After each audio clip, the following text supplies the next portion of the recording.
Buenos días a todos. La alternativa planteada en el título nace de dos fuentes. La primera, la condición de las personas mayores, que no es la misma para todos, como fue describida por quien me presidió, como ocurre con cualquier ser humano. Según su situación psicofísica, los ancianos pueden ser considerados como recurso o como problema, al menos en la manera habitual de pensar. Si hablamos de, por ejemplo, quien habla y el Monseñor Palla, diríamos que podemos ser recursos. Pero si fuéramos, por ejemplo, decaídos desde el punto de vista psicofísico, seríamos claramente un problema. La segunda fuente es la comprensión que la cultura mayoritaria tiene de la vejez. Son recursos si son eficientes, son problemas si no lo son.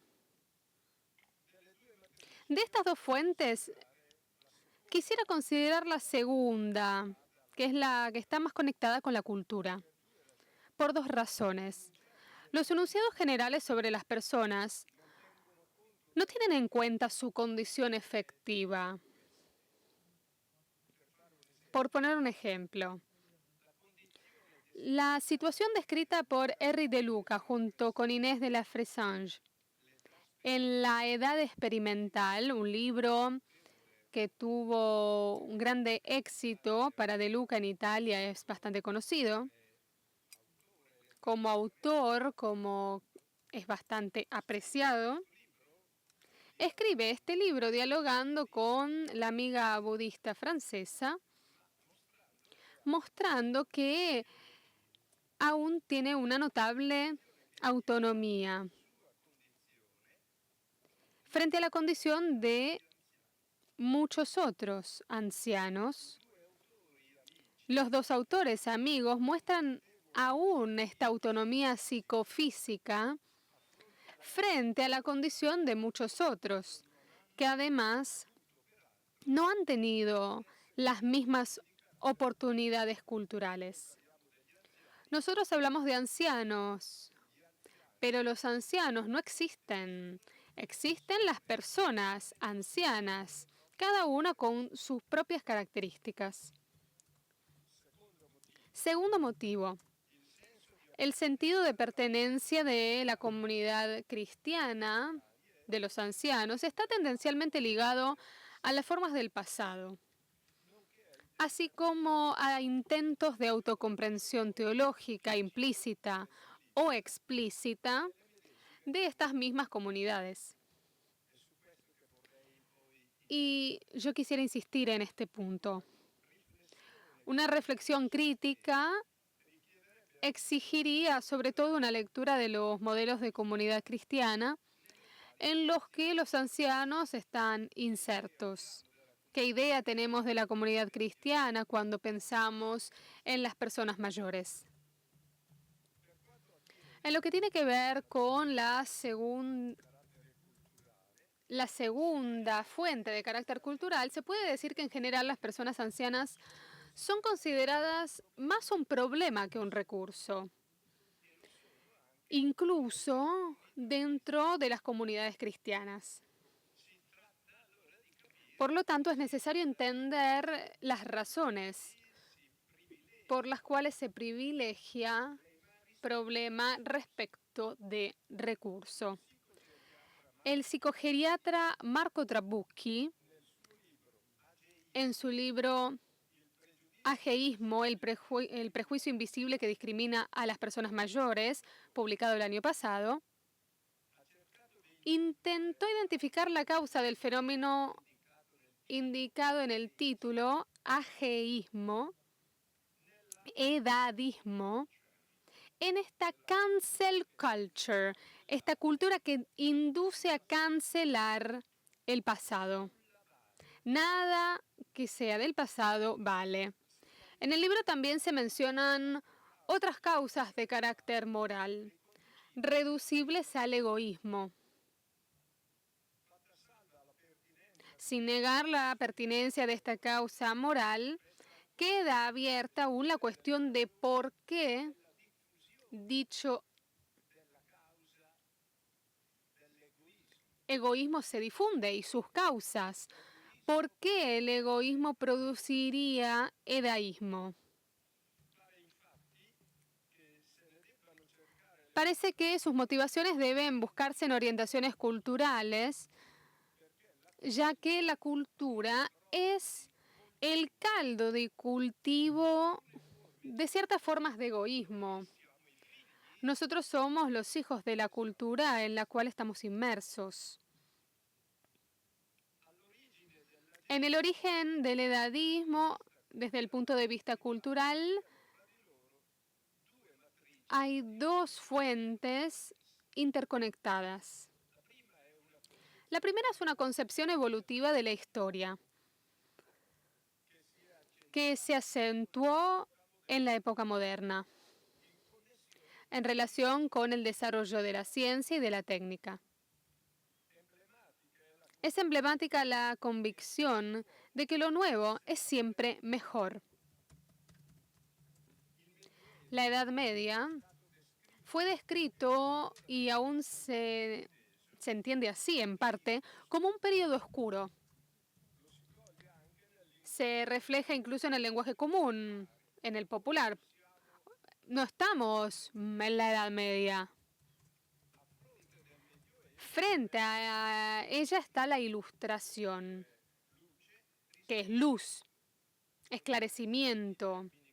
Son interesantes los términos que se utilizan en Europa: Aufklärung, siècle de lumière, Ilustración, Enlightenment. Este modo de pensar es el reflejo activo y pasivo del desarrollo científico-técnico. Lo pasado está obsoleto. La consecuencia es la pérdida del sentido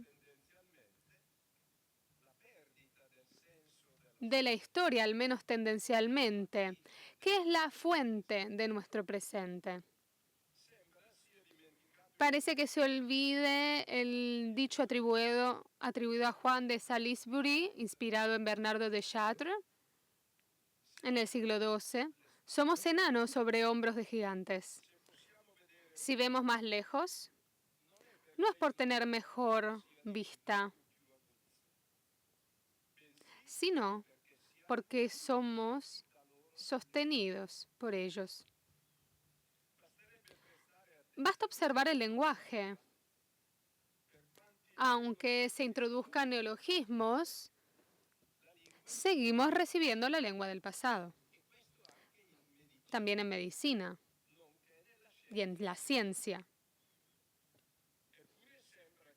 Sin embargo, parece que el pasado ya no tiene nada que enseñar. Segunda fuente. Es una concepción del ser humano como Faber, como constructor, que tiende a excluir a quienes ya no son capaces de ser productivos.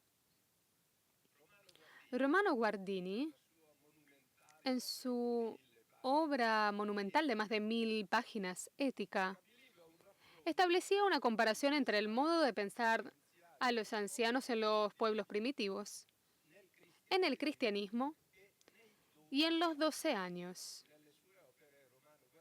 En sus obras, él no habla de nazismo.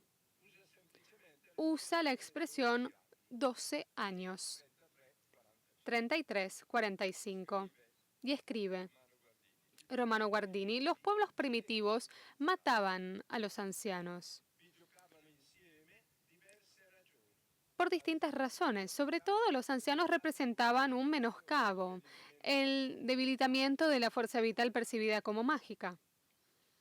Además, sin embargo, se captaba en ellos un elemento absoluto de la muerte, algo que producía un efecto paralizante o destructivo sobre la vida de los demás. Luego llega el cristianismo y presenta otra visión. Los ancianos pasan a ser término del cuidado. Tercer pasaje, en el periodo del nazismo, los ancianos, como todos los que son frágiles, se eliminan nuevamente. ¿Por qué sucede esto? Siempre según Guardini. ¿Por qué? La vejez no se considera el tiempo de la sabiduría. El paradigma de lo humano es el del joven. Notamos bien qué es lo que tendencialmente está presente todavía en nuestra cultura. Que no es más útil a la organización social, está percibido como un peso. Entonces, se lo margina. ¿Cuáles son los reflejos de esta visión en la comunidad cristiana? A primera vista, parecería que las comunidades cristianas están exentas de estas orientaciones, porque ellas tienen una idea de la persona anciana como personas que necesitan cuidados, atención. Pero me parece que también en la comunidad cristiana hay edadismo, un modo de considerar a los ancianos similar, si no idéntico, a lo que está en la cultura dominante. Los síntomas me parece que son tres. El primero, la comunidad cristiana está pensada según el modelo del capítulo 12 de la primera carta a los Corintios como una organización en la que existen distintos carismas y o ministerios. Y estos se conciben en la línea de la eficiencia, condición para tener eficacia.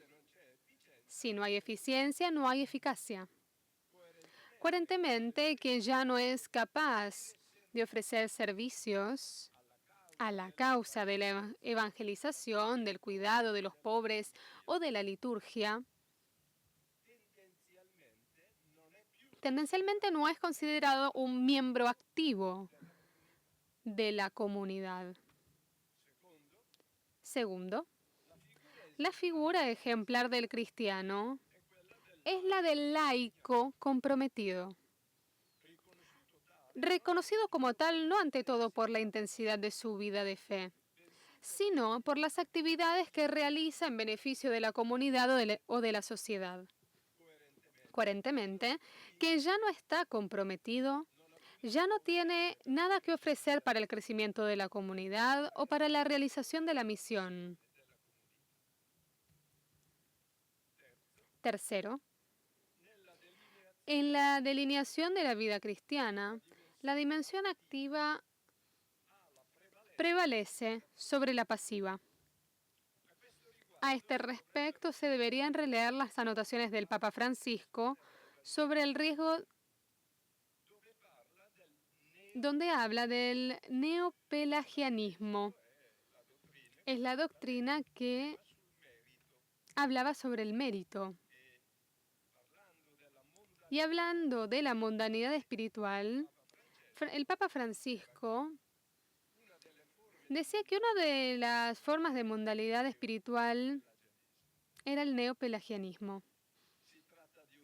Se trata de un defecto en el cual se olvida que la vida cristiana es sobre todo relación con Jesucristo, hecha posible por el Espíritu.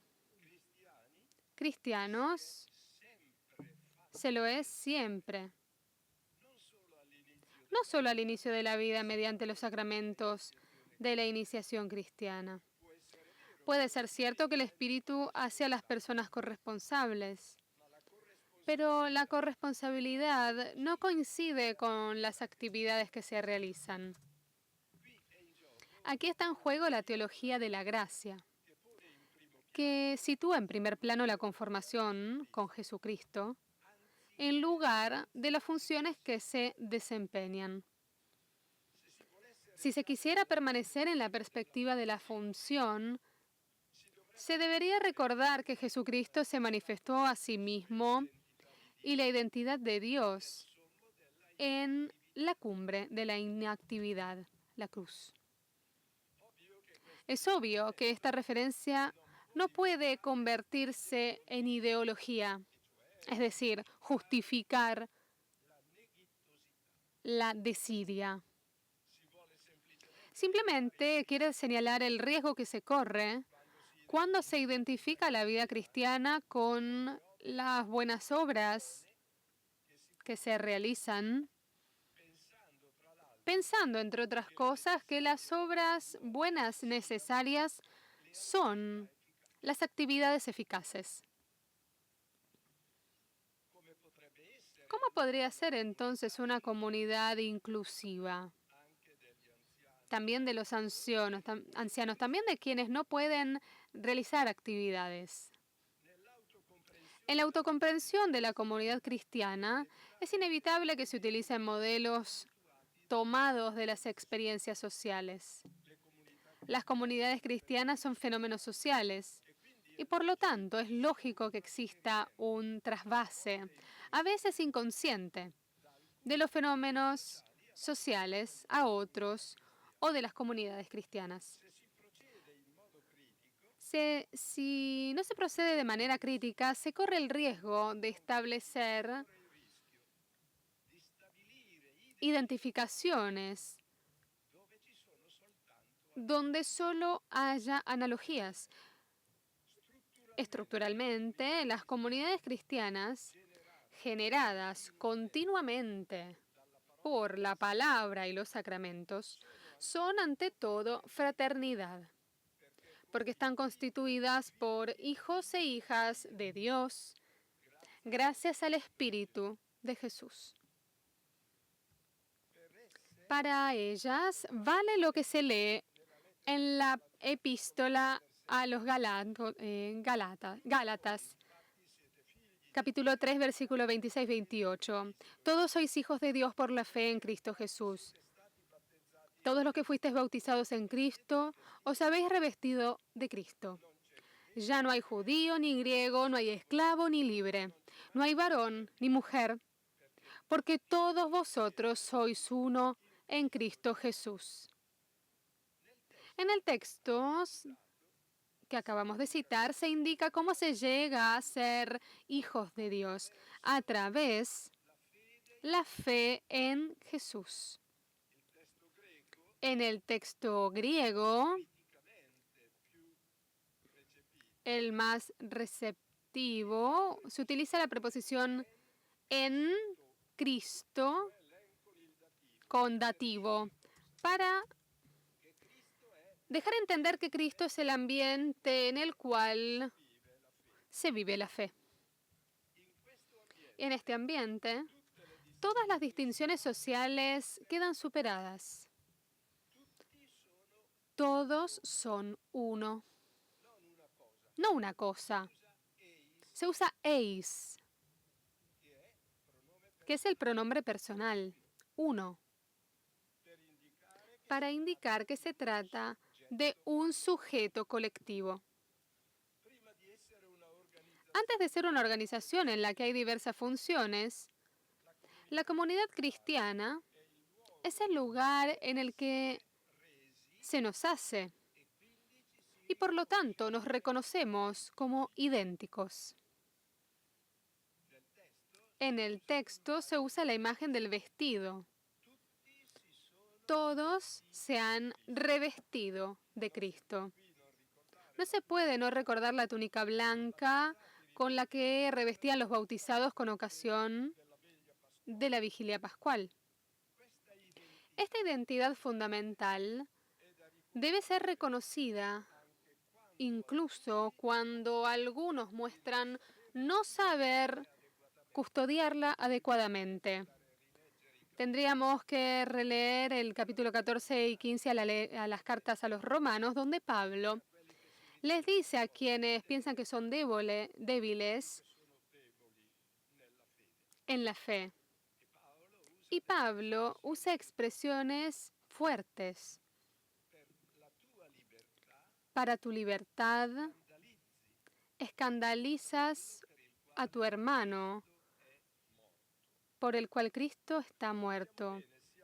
Notamos entonces que estamos más allá del criterio de las funciones, que se llaman carismas o ministerio, no cambia. La identidad precede la posibilidad y la necesidad de realizar esta tarea.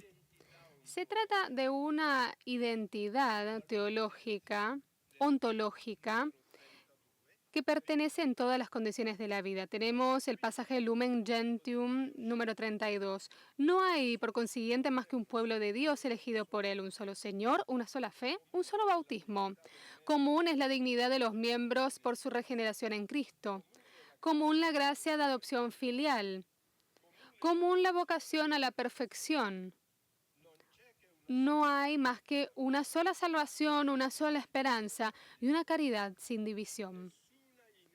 No hay ninguna desigualdad en Cristo y en la Iglesia, por lo tanto, por razón de la estirpe o nacimiento, de la condición social o del sexo, porque después se hace referencia al texto de Gálatas que comuniqué antes. Claro, como se decía antes, la identidad ontológica no exime de realizar las obras. Habría que retomar el Evangelio de Mateo que estamos leyendo en la celebración eucarística en estos días. En particular, no todo el que me dice Señor, Señor, sino el que hace la voluntad de mi Padre. ¿Y quién es? El que cumple todas las obras. Después tendremos que ir al capítulo 25 del Evangelio de Mateo. La comunidad cristiana no puede entenderse simplemente como un espectáculo, sino que tiene que mostrar en el mundo su connotación, instrumento de la acción de Dios en el mundo. Pero lo puede hacer solamente si tiene la autoconciencia de su identidad, dentro de la cual se reconoce la dignidad de cada persona, que no está determinada por la actividad que esta persona realiza. Tendríamos que tomar el número 51-53 de Magnificat Humanitas, en la cual se hace referencia a la ideología entre las cuales más insidiosa es la que deja entender que cada persona tenga que ganarse o justificar su propio valor, al punto de atribuir mayor premio a quienes son más eficientes y performantes. En una perspectiva similar, la persona termina siendo reducida a un medio para obtener resultados, un recurso que para usar, explotar, y ya no es reconocida como un fin en sí misma, sino instrumentalizable. Entonces, ¿los ancianos son recursos o son problemas? Tendría que recordar la dignidad de la persona es nativa y por ende también la de las personas cristianas. En el número 53, Papa León XIV dice que la dignidad de cada persona no se adquiere y no se merece, pero tiene que ser demostrada. el fenómeno al cual yo les decía cuando estaba citando a Guardini, que no cita al nazismo, hablando de las personas no útiles, nos podría horrorizar. Pero tendríamos que preguntarnos si no nos estamos orientando en esa dirección, también en las comunidades cristianas. Entonces, ¿de qué manera los ancianos pueden ser considerados un recurso? Ante todo porque recuerdan la finitud, también de los seres humanos, frente a las lógicas de eficiencia y de fuerza que corren el riesgo de insinuarse incluso en los lugares donde debería habitar la sabiduría. Tendríamos que retomar entonces el Salmo 90. Enséñanos a contar nuestros días para adquirir un corazón sensato. Y antes habíamos hablado del 70-80 para los más robustos. Nosotros ya pasamos ese umbral. La presencia de los ancianos, que con sus límites y sus esperanzas piden atención y cuidado, se convierte en cifra de la condición humana, siempre necesitada de salvación.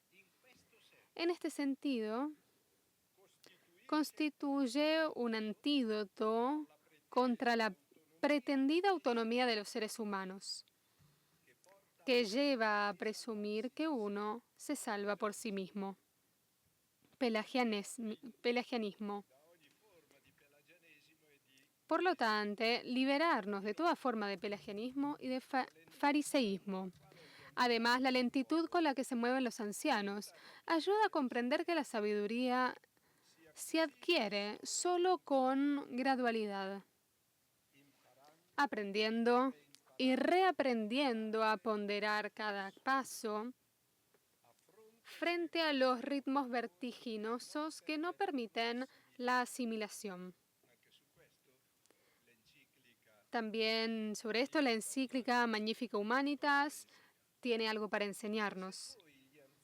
Si además los ancianos son conscientes de todo esto, se convierten en educadores de las nuevas generaciones, ayudándolas a no vivir de ilusiones, a poner la esperanza solo en el Señor y por lo tanto a no confiar ciegamente en personajes que pueden transformarse en opresores. Quien ha vivido mucho tiempo y conoce la historia, es capaz de evaluar a las personas y de desenmascarar a los presuntos salvadores, de relativizar las promesas de fáciles renovaciones, porque sabe que éstas requieren tiempo, paciencia y sabiduría. Es obvio que para reconocer a los ancianos como recurso, no hay que revestirlos con ropajes de eficiencia, sino considerarlos hijos de Dios y por lo tanto hermanos y hermanas en Cristo. Este parece ser el desafío que las comunidades cristianas deben afrontar. Se trata no tanto de poner en marcha acciones, sino de iniciar procesos de autocomprensión que liberen del modelo organizativo funcional para asumir el modelo de la fraternidad en Cristo, gracias al Espíritu. Y gracias también a ustedes.